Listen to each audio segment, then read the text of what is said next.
बिस्मिल्लाहिर्रहमानिर्रहीम। तो आज थोड़ी गल कर लिए। बड़े बेआबरू होकर तेरे कूचे से हम निकले।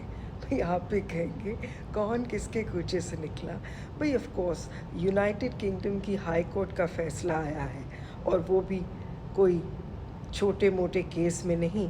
9.4 मिलियन रुपीज़ की गल नहीं कर रही मैं, यूके पाउंड्स का डिफ़ॉल्ट है, और वो भी डिलिबरेट टैक्स डिफ़ॉल्ट है।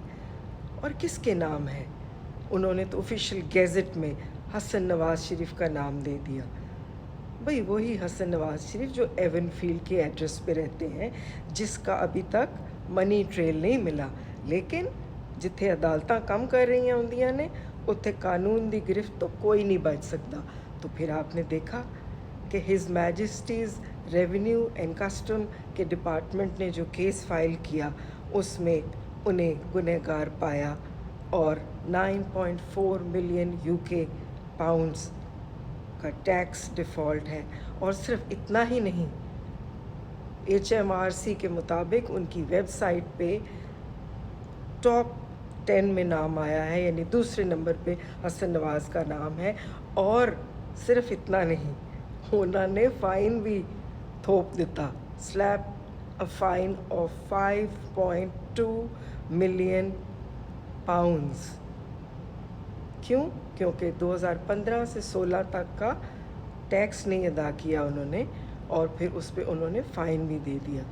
ये कोई साढ़े रायविंड दी पंजाब पुलिस की चौकी तो नहीं सी ना कि कोई दे दिला के गल मुक जाती। भाई जहाँ अदालतें डिस्पेंस करती हैं जस्टिस, जहाँ अदालतें फुली फंक्शनल होती हैं, वहाँ पे कानून की हुक्मरानी होती है, रूल ऑफ लॉ होता है, और हर आला और अदना कानून के मुताबिक होता है, और वहाँ अदालतें इम्प्लीमेंट भी कराती हैं। ना सिर्फ डिफ़ॉल्टर डिक्लेयर किया गया, बल्कि लास्ट ईयर 2023 में ये इंक्वायरी इनिशिएट हुई थी। ये case his majesty's revenue and custom tax department ने फ़ाइल किया था हाई कोर्ट में, और फिर पिछले साल इसकी केस की हेयरिंग के बाद फ़ैसला भी आ गया कि उन्हें डिफ़ॉल्टर डिक्लेयर किया गया कि उन्होंने टैक्स चोरी की है। भाई पाकिस्तान में तो क्या बात करते हैं आप, अदालतें तो जैसे काम कर ही रही हैं वो आपने देख लिया। लेकिन अफसोस की बात यह है कि लीश के साथ बांध के रखा हुआ है लेजिस्लेटिव असेंबलीज़ को भी। लेजिस्लेचर भी ऐसे कानून पास कर रही है। 26वीं आइनी तरमीम देख लें तो नैब कवानीन में भी तरमीम जो की गई, उसके बाद क्या हुआ? एक सर्टन स्लैब के बाद नैब ट्राई नहीं कर सकता, तो इत्थे तो उन्होंने लोगों को माफ़ी तलाफ़ी हो गई। लेकिन यूनाइटेड किंगडम में बच के नहीं निकल सकते, बिकॉज़ वहाँ कानून की हुक्मरानी है। और हमने देख लिया कि ना सिर्फ उनके टैक्स के मामलात को हाईलाइट किया गया, उन्हें वहाँ पे कसूरवार ठहराया गया, बल्कि फ़ाइन भी इम्पोज़ किया गया। और हमारी यहाँ अदालतों में तो सर्वाइवल की एक जंग लड़ी जा रही है।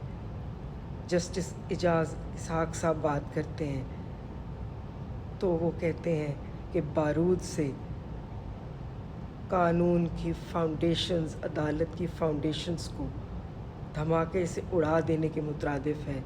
एक जज की मर्ज़ी के बग़ैर उसकी एडजुडिकेशन में आया हुआ केस कैसे रजिस्ट्रार के ऑफिस से ट्रांसफ़र हो सकता है? ये पहली बार नहीं हुआ। जस्टिस मंसूर अली शाह साहब का सुप्रीम कोर्ट में भी इसी तरह का मैटर था। वहाँ भी यही हुआ कि जज साहब एडजुडिकेट कर रहे थे, केस उनके पास लगा हुआ था, और कॉजलेस मनसूख हो जाती है, केस आहनी बेंच के पास ट्रांसफ़र कर दिया जाता है। तो पाकिस्तान के तो हालात आपको पता ही है जैसे चल रहे हैं। अब दुआ तो ये है कि चेंज हो, तब्दीली आए।